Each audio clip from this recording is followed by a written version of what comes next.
All right. Welcome all to Sasha's lecture on gender and the effects modes of production play on gender. Now that everyone is here, I'd like to say a good beginning probably would be to say what got me really interested in this topic, and it's if we look outside of the around our situation, right, we can begin to see new genders appearing around the time imperialism fully developed, around the 70s, and even before that, around the 1920s, we saw the first beginnings of the transgender movement, right? And around the 70s, really started to develop further, and in recent years, we actually have really developed and new developed. I mean, we never sorry. We developed a new understanding of gender. Whether this understanding of gender that our society has currently developed is correct or not is secondary to my point of we see a lot more genders around these days. Not just the two, but a vast development of what anthropologists would call third genders, right? Could be anyone from non-binary to uh, trans, any form of trans people, right? Now, the category of third gender is anthropological and should not be used on anyone IRL. Actually, it's kind of seen as transphobic and rude. But I believe it serves my purposes of understanding of explaining the mechanics of gender. So we see a lot of genders today: non-binary people like me, or trans people, two-spirit, and two-spirit are a bit older than now, of course, but the name itself came around the 60s, I believe. I was curious, were there genders before, right? Like, was it just man or woman, as the conservatives say, or was there more? And after looking into it, of course, I learned there were way more genders. The institution of third genders, as we understand it, originate from primitive communism and the Gentile society.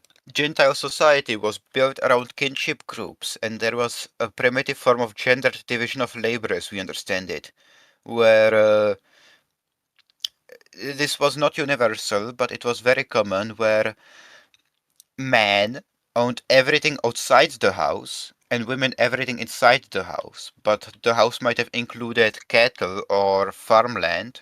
It might have not, depending on the region and the tribe. While men generally owned spears uh, and ended up owning eventually cattle and farmland and slaves over time, which formed into patriarchy. But before that, we first had this method of gendered division of ownership and of labor, where women took care of the cooking, cleaning, child caring, and everything associated with it belonged to them. So the women owned the home, they owned the children, they owned the tools for cleaning and cooking and for sewing. And men generally owned spears and cattle and later farmland. Though again it differs on tribe. Uh, from this we had gender. From the gender division of labor we had the gender. What's associated with being a woman and what's associated with being a man. Either childcare or hunting. And we can see that the woman's role in society was reproduction of labor and the laborer, right? Cooking, cleaning, child caring, it's all reproduction of labor. While hunting was more of a production itself, right? Now, everyone was making necessities of life though.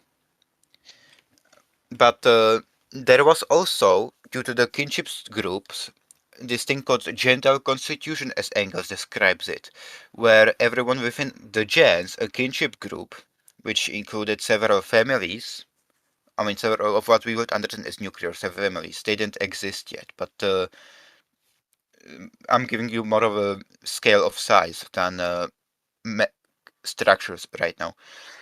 But to get to the structure, the kinship groups were originally matriarchal and descended from the woman. And another way people like to call them is clans. These kinship groups, I will call gens, had this gentile constitution that included the taking care of everyone within the gens, right? This included people of the third gender, uh, which, depending on the culture, were called something else, right? Each culture had a different name for them. But these people, the third gender people, we could understand as the first queer or trans people. And they also had specific roles within society. In general, they tended to play a clerical role or a role where regarding helping different groups, and in some tribes even acted as prophets and leaders during times of crisis. In South Sudanese tribes, it was observed that these third-gendered individuals during a crisis tended to become prophets. These prophets were temporary leaders who managed the tribe and helped it overcome the issues. While in, for example, certain Siberian and Adivasi tribes, we observed the third gender people playing a clerical uh, role, as in they took on a role of maintaining shrines and boosting fertility rituals, right? Giving out blessings. So we see many genders existed during primitive communism and tribal stage, right? So the question is, why don't we have any in Europe?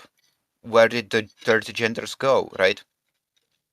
We have now in form of non-binary, trans, and such other people, right? But that's a modern development. Was it that trans people didn't exist during feudalism or slavery? No, they did exist, but due to the structure of society, they were generally very repressed, and they were not financially allowed to be trans either. So you have, for example, to go back to the primitive communism, these third genders, right, that don't adjust to the gender division of labor perfectly one to one and don't have children generally. They might or they might not. They might be homosexual, lesbian. They might be, in a sense, a form of non-binary. Give me a second. I'm getting called. I have to decline this. Sorry, party chairman wanted something. I'll call him later after the lecture. So, yeah, third gendered group people within society. So, as class society developed, you have had you began to have the first forms of family, as in the nuclear family, but not quite. Uh, the word family actually originates from Rome and comes from the word familiar, familus, meaning servant. This is because during the formation of slavery, the people that were slaves did not have a gens, right? They did not have a kinship group. And so they had their immediate family, which was generally men and women, right? And their children. And so, but none of the clan, right? And thus the Gentile constitution did not cover them. These people were also not, as the Gentile constitution did not cover them, they had no one to care for them. And so the only thing that they could have is what they could immediately produce. And they were also slaves, which makes it even harder. So third genders within slaves were discouraged, right? It was not economically viable. And so you have over time through the class society and development of the family as we more or less know it today, just slightly different, the lessening of the third genders. But trans people always existed, they just weren't economically allowed. But then we see even during in like myths, and the primitive religions of the Greeks and Romans, the lessening of their importance in religion until their eventual removal. Then we get into feudalism, where peasants generally could not be queer because they need children, or even homosexual because they need children to take care of them as a form of retirement. The Gentile groups have been destroyed by Christianity fully, even in Eastern Europe largely. And so being trans was not economically viable and being homosexual was not economically viable. This is why in some cultures, being, for example, in pre-Soviet Russia, being queer, especially gay, was seen as a bourgeois thing because the only people that could economically afford to be homosexual were the people that had economic stability and did not need to care about, having children to retire because their retirement was their wealth, right? They had capital, they had dividends, or money they could use to live off. And so, while the peasant and the working class generally could not. Uh, Here we get into the gender division of labor under feudalism and early capitalism, right? Where you have woman who takes care of the reproduction of labor, while man takes care of the production, right? Because if we look at, for example, feudal China, a woman had to cook, clean, take care of the children, prepare food for the children, for the uh, parents of her father, of her husband, and take care of her husband needs. She needed to cook also, and cooking in this era was very difficult. You had to ground the flour, you had to prepare a fire, and it could take to make like a proper meal like 4 to 5 hours. Not to mention cleaning, cooking. Cleaning, sewing, taking care of the children. A woman's work was never done, and there was more of it than she could do. And the only way a man could survive was through a wife, right? He needed her labor because if he was to buy it as commodities, he could never afford it. This even existed within developing capitalism. So, heterosexuality was an economic necessity for most people, and generally, sexuality and gender have a form of intersection. And not fitting into either of the labor roles of reproduction of labor or production of labor would not be viable in these societies. And so feudal and slave societies and early capitalist societies were inherently hostile to queer people and LGBT people in general. In early capitalism, we eventually got the commodification of women's work, where, for example, you had butter. A woman in, let's say, colonial America needed to prepare butter herself, and she was an important part of the family and of the economic model of society. She produced what the society couldn't. But due to capitalism's inherent drive to commodify everything, you begin to have clothing factories or butter factories, right? And so the jobs the woman did became commodified.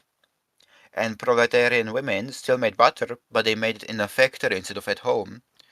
Or those that could afford to stay at home bought it and instead focused on cleaning. And as more and more of these tasks got taken away from the women, their position in society got lessened. They became less important and less valued and more uh, of a burden on their husband, but still a necessity. But over time, you eventually got the rise of home appliances. Now we could say, how do home appliances apply to gender? Well, first, thanks to modern appliances today, a single man can take care of himself, right? He does not need a woman to clean his clothes because he has a washing machine. He has a fridge, he has a stove, he has a oven, he has a microwave. All the necessities of his life can be covered with his own labor. And so, thanks to this, we see the breaking down of gender division of labor, right? Where woman cooks, cleans, and takes care of the other children, and a man uh, sells his labor power to a capitalist. Well, that's no longer true anymore. The basis of patriarchy and of, I mean, one of the pillars of patriarchy specifically, and of, this opposition to queer people is breaking down, which is gender division of labor. And this is, I believe, one of the reasons we see a rise in trans people today, because the legitimacy of gender is falling out. We see, uh, I mean, it was seen that certain jobs were seen as feminine, right? Cooking, woman's job. Cleaning, woman's job. Cooking, sewing, cloth making. Uh, Everyone thought those were women's jobs, but that's not really true anymore. And we only see the vestiges of it, right? The cultural remnants, because culture moves slower than the economic society does. And so, over time, we see the legitimacy of gender division of labor and of patriarchy and of, you know, gender binary itself breaking down, and people are questioning it and coming to you know, and say, well, I can take the other role, or I don't like either role, right? For example, me, because it's an outmoded part of society, this gender division of labor. But the bourgeoisie will continue to enforce it. Now, I would like to pause before I continue and say, are there any questions so I can elaborate on anything? I had not really that I guess a bit of a question regarding cinema since I don't if I remember I think Marx said that the I think in his work the Holy Family and Private Property that in bourgeois society the man is comparable in the relationship of the family as the bourgeois and the woman as the proletariat. So when you talked about in the current situation or the bourgeois society that women this division starting to break down and the fact that for that period of time women had to do those things for I guess the husband in a way it would have been I guess the exploitation of the woman and now that those have been I guess become easier to do uh, that caused the breakdown and now they can be both exploited equally by the bourgeois. Would be that a right conclusion? Or Partly, yes, I would say. Some people argue, I'm not one of them, that a woman cannot be exploited by her husband because she does not produce exchange value, only use value. But I feel like that's kind of nitpicky, right? yeah, Where she still produces and has her, but yeah, you could say that the man is the bourgeois of the family, while a woman would be proletarian. But I feel like this view can come into several issues with building of mm, unity, right? So it is necessary to acknowledge the distinctions of women and men in society, right? And I mhm. don't mean like genetic or whatever pseudoscience Yeah, no. conclusions. I mean social divisions, right? Yeah, because this is the important part, not Yes. We could see, for example, a petty bourgeois man want stay-at-home wives, right? And so they actually, the petty bourgeoisie in general tends to have opinions that oppose women's role in manufacturing, right? They don't want proletarian women. They want women to be dependent on their husband. This is where you get the middle class dream of stay-at-home wives, right? yeah. They can afford to have a stay-at-home wife, and so he wants her as her private servant. This is why you get the far right, which is largely influenced by petty bourgeoisie, the middle class, right? Yeah. Uh, Advancing the line of stay-at-home wives, how women had it good under, you know, stay-at-home life, and how having them work is immoral or whatever. This was the line SPD took, for example, or some even Soviets, like some Bolsheviks took this line too, and it was, I believe, manifestation of unexposed petty bourgeois doctrines that they failed to see, right? Markov, yes. So this is one of the reasons. The gender norms are breaking down, and it is economically viable to be trans. Being trans does not destroy your social and economic life because we have things like retirement, social security, and home appliances. So being outside the gender binary or being trans is economically possible, right? Which it wasn't under feudalism or early capitalism. It really became a possibility under imperialism, late stage capitalism. But also because gender norms, the gender division of labor is breaking down, yes. It was economically viable under primitive communism, and so you had third genders under primitive communism. Then it was not economically viable under slavery, and so you had the third gender people more and more oppressed and removed from society, alienated from society until they were, by the time of feudalism, basically gone. But this was the European experience. Now, if we look at India instead, we get to see things like the Hajira women, who by anthropological definition are third gender, but calling them third gender implies they're not women, right? So don't call them that. It is a purely anthropological definition. Another would probably better word would be queer, but the Hajira women were a third gender within the Adivasi and basically the Adivasi tribes, right? And they played a role in blessing people and helping with fertility. They were valued, and their patronage was valued even by some feudal forces. But they could mainly exist within the Gentile society of India, within the vast forests of India, also known as jungles by in local speak. Uh, the Adivasi maintained primitive communism, even if it developed into patriarchal primitive communism, and allowed for the third gender people to exist. And when the British came, they attacked the Adivasi Hajira women or Harija. I can't remember the exact name. And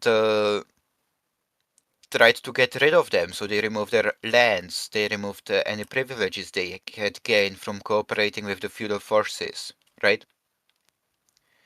The Indian feudalism was also way different from the European one, but I will still call it feudal. Meanwhile, in what's it called? Give me a second. Philippines, you had the third gendered institution as well, which nowadays is seen a bit differently. But there were third gender people who were more androgyn and included homosexuals, right? And I assume lesbians, but I'm not quite sure. I need to do more research. But when the Spanish came, they attacked this third gendered institution within the tribes of Philippines in order to establish semi-feudalism in order to exploit them, right? Oh yeah, also Siberia had third gender institutions, though I have failed to find proper information on this. Now, under socialism, the gender division of labor and, in general, the patriarchy was attacked. Under Lenin, we saw great strides made in the production of workers' canteens, which meant women didn't need to cook. kindergartens, which meant women didn't need to spend all their time child raising, and communal washing, cloth washing areas, which allowed women to more efficiently, or even men, to more efficiently wash their clothing. This freed up the women from their servitude at home and allowed them to join society as equal members, right? They truly became proletarian and free. Meanwhile, in Chinese communes, the same happened, where women were freed from the drudgery of taking care of the elderly, of the children, of the men, and cleaning could be done by both genders, where this freed up women and struck a large blow against patriarchy and allowed for the women to take up leading roles in advancing socialism in society. So we can see how the class society relies on gender division of labor and is one of its pillars, but also, as it progresses, inherently destroys it, and so it has to artificially maintain it through violent and cultural efforts. For example, in Gujarat, you had the fascist rape squads to attack women. This was both an attack on minorities and on women in order to force women uh, more under the power of men. In America, you have the MAGA movement trying to enforce this cultural attitude where women are at home and they want this to bring it back, but the economy does not allow for it. So they're struggling and yelling and screaming, but they can get women back into the homes because it's imperialism, and there's a rate of profit crisis. But you had fascists who tried to enforce it in the Nazi Germany, where there was an issue of excess labor. And so the way they reduced women, I mean, they reduced laborers, was by putting women into homes, right? This made it cheaper to have men, and because they had someone to take care of them, and enforced patriarchal outlooks, which benefited the Nazis. So some things I failed to mention during the lectures that I just said is many feminists, socialist scientists, socialist feminists believe that the loss of women's role in society and respect that we saw during the 50s and 60s was partly because the home economy died. I mean, even during the 40s and 30s and 20s, the home economy died, and women became really just glorified cooks, cleaners, and child carers. But a lot of their traditional jobs and labor they provided to family, that was considered valuable, was removed, which tilted the power even more further towards the man. So, gender under socialism and its future. Now, Marx talks about breaking down the structure of the family and how capitalism is already breaking it down, but how it will disappear under socialism. And I believe that is true.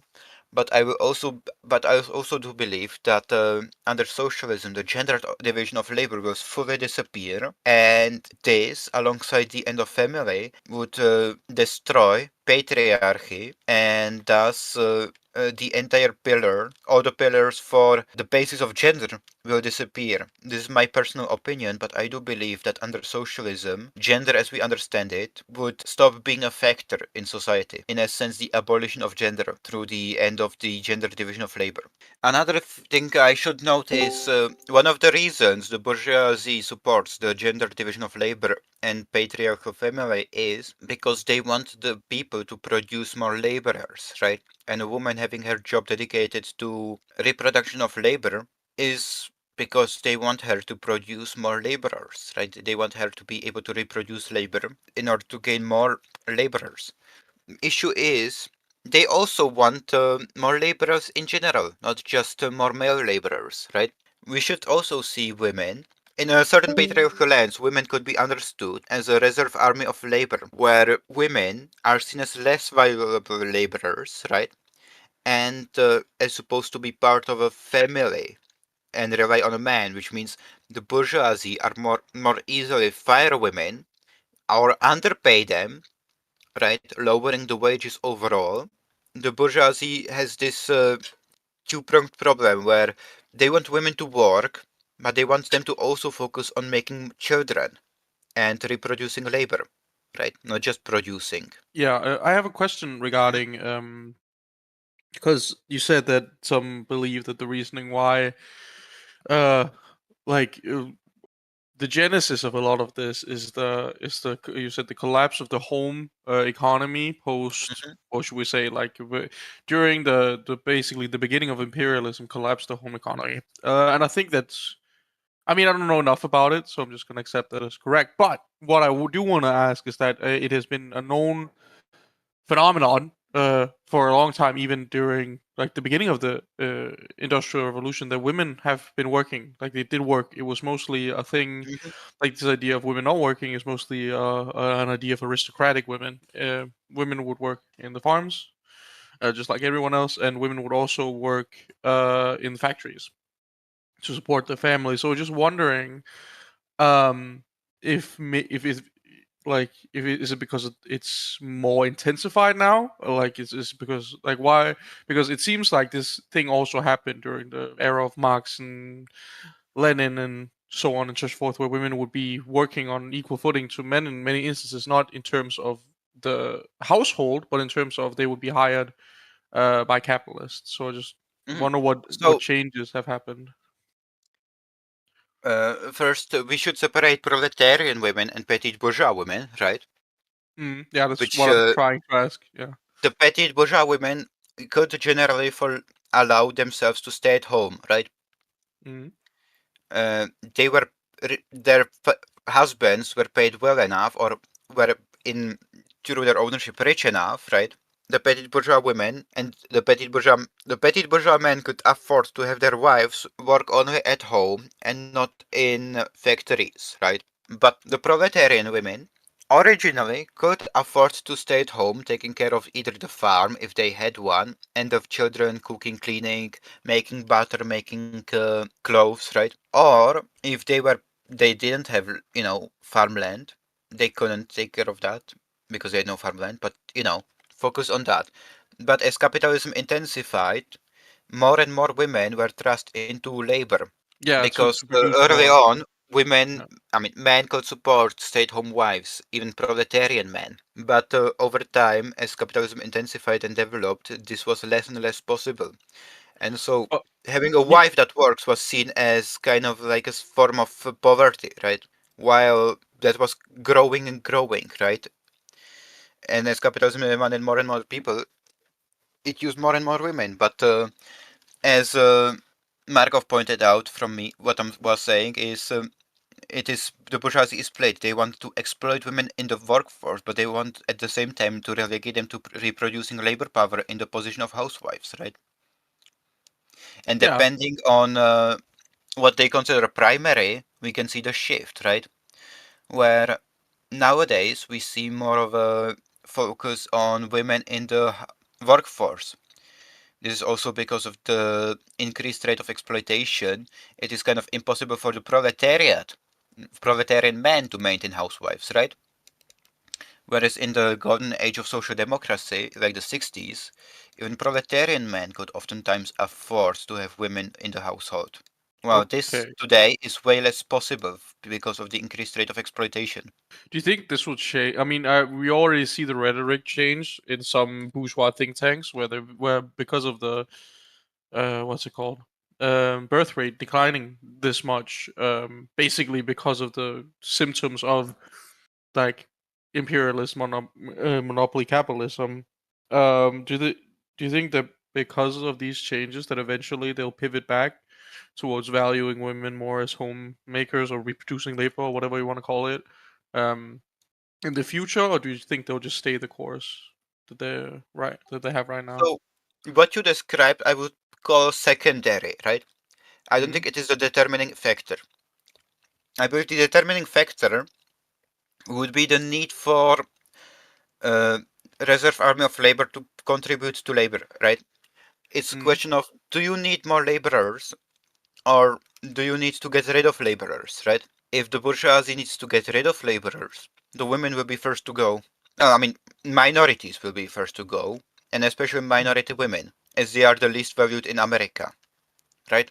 Yeah, And yeah. I guess my question was more: do you is it because they view this as the primary concern right now? Is of course to get maximum amount of people into work, but if let's say in 40 years, right, that this would change, would you imagine that they would start valuing women more as like being basically reproducing labor instead? Do you think they could that's like why that's a uh, possibility, or do you think that I they would always believe it value? is a possibility, but I believe it would also require a world war to happen first. Okay, that's fair. I mean, I don't think it is. It is a likely possibility anyway. So I do agree Uh, with you. I just the wanted to the hear your opinion. thing is, there's the rate of profit is too low, right? Hmm. And the only way to really set the clock back is to destroy excess labor and Yeah, excess capital, which and that is is a done world through war. war. Yeah, Yep. so a world war is a necessity for capitalism to survive 40 years, right?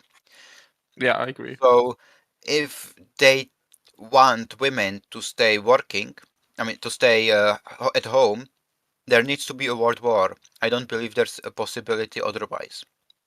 But Okay. I haven't done the necessary research to fully be sure, but that is my belief. Okay. I mean, that is my belief is generally similar, so I agree with Yeah. you. I just wanted to hear Uh, your perspective. Another issue is people are discussing birth rate, right? So to mention birth rate, um, the issue of birth rate also comes to the fact that children are an economic burden in an era where people can barely afford to live, right? Mm. Um, as I mentioned, people were trans in their primitive communism because it was economically viable, right? People had kids because it was economically beneficial. But nowadays, uh, in capitalism, kids stopped being economically viable, but still a necessity for retirement. So people had kids, right? But nowadays, like today, having kids is neither economically viable nor beneficial, and so people don't have kids because people want kids, right? And people will always have some form of some kids, some at least some of them, right? But Mm. in general, if you cannot afford kids, then you generally don't have kids. Yeah, and I mean, one way we can see this is that people like the fact that people wait on having kids like late in their lives. I think there's studies about this. I wish I had it Yeah. on hand, but there's a study about this which shows that most people in their mid to late 20s do want a child. They just don't have the resources to do Mhm. so. Yeah. So yeah. I mean, of course, it's not even I don't even think it was a super majority, but I think it was like something around like 56% or something, which is still a lot of people. Um, I mean, but it just shows that a big problem of this birth rate issue is definitely resources and like just how expensive it is and how like it holds back on like educational opportunities because of how modern bourgeois society is structured right now. Yes. How did men come into ownership of slaves, cattle, and such? Um, I did not explain this part, but it is explained in The Origins of Family and Private Property and the State by Engels, where in general men were expected to own everything outside the house, which included cattle and slaves. But first, slavery was not beneficial or economically viable because the productivity of people were too low to have any use of slavery. And therefore, slavery could only come into being once cattle or farming became common. Before that, it was mostly kind of impossible to have slavery. But the issue is the cattle and slaves they multiply and they create more wealth in a sense, right? which is what gave men much more power over women. And this led to the rise of patriarchy, because due to the way Gentile society works, you can only inherit stuff from the people of your kinship group. And men, uh, the children did not belong to a man, they belonged to the women and were Hello, thus of her comrades. It's the gens, of her kinship group, while the men were of a different kinship group. Therefore, all the wealth of man could not be inherited by his children, only by his brothers and sisters. This led to the issue of, if you have a rich husband and children, you want your children to have the wealth of the husband who's rich. But the children are yours, so you cannot give them your husband's property. And so the agreement was that the children belonged to the father, so his children could inherit the cattle and slaves. And this was the birth of patriarchy. Regarding the sourcing, I will write it down. So first one would be Origins of Family. Another would be Marvin Dixon Collected Works. She is very good for that. Scripting the Change, Anuradha Gandhi. Coming Obsolescence of Housework, Angela Davis. This one is a bit eclectic, so be careful when reading it. I think I mentioned some other sources before on the server, but I can't quite recall. There, that's the sourcing. I feel like there's probably some more I got it from, but these are the ones that I can immediately think of. And that's the lecture. Thank you. And you guys can go on your way and remember to read theory because it's good. And everyone should read more theory actually. So do it right now because you remember. So that's it. And I guess